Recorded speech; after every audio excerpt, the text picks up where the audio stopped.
He led them to believe that the female in the car, his fiancee Cathy Watson, was handling a firearm when it went off, striking her.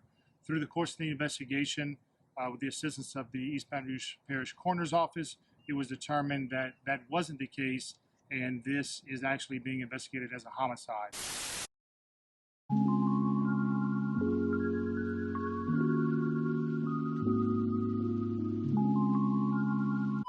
41-year-old Cathy Watson was a hard worker, a great listener, a soft-spoken and kind person. She was also a devoted mother of two and grandmother to a grandson whom she absolutely adored. No matter what was going on in her life, Cathy will always smile through it. She was a well-known waitress at Dempsey's, a local restaurant in Prairieville, Texas, until it closed and moved to another location.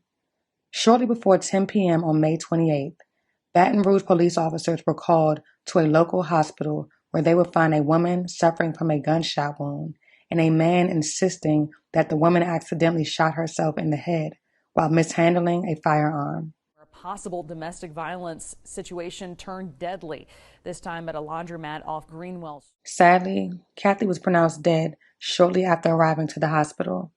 Following an investigation that included autopsy results provided by the East Baton Rouge Coroner's Office, detectives determined that Cathy did not shoot herself. Her death was quickly ruled a homicide. Police learned Cathy and her fiancé had gotten into a verbal argument that turned physical at a laundromat on Greenwell Street earlier on the night of the shooting. After the shooting, her fiancé drove her to the hospital, at which time he informed police that the shooting was accidental. According to a friend, Cathy and her fiancé met while both were working at Dempsey's, where Cathy was a waitress and he was a cook. The two began dating and he eventually moved in with Cathy, her daughter, and her grandson. It didn't take long for her fiancé to show his true colors. Cathy grew scared of him, but couldn't get rid of him. Although she lived in fear, she was always smiling. She simply longed to be loved. Her friend believes Cathy thought being with her fiancé was better than being alone. On the day of her passing, Cathy spoke to her daughter via FaceTime, and according to a Facebook post, she appeared happy and smiling, as she always did.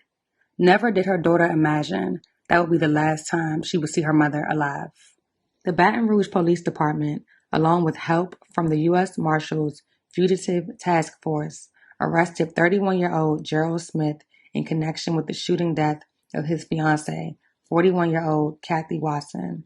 He was arrested on June 1st, just a couple days after her murder.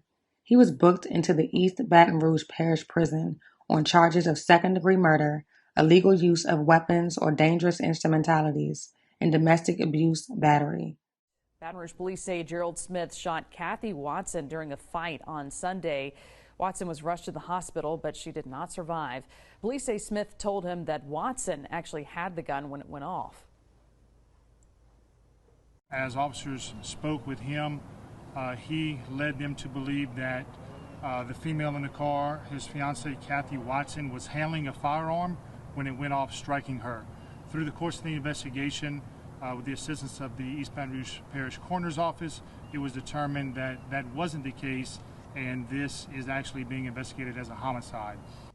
Smith now faces several charges, including domestic abuse battery and second-degree murder. Gerald Smith maintains his innocence. As of right now, there is still no motive in the case, and the investigation is ongoing.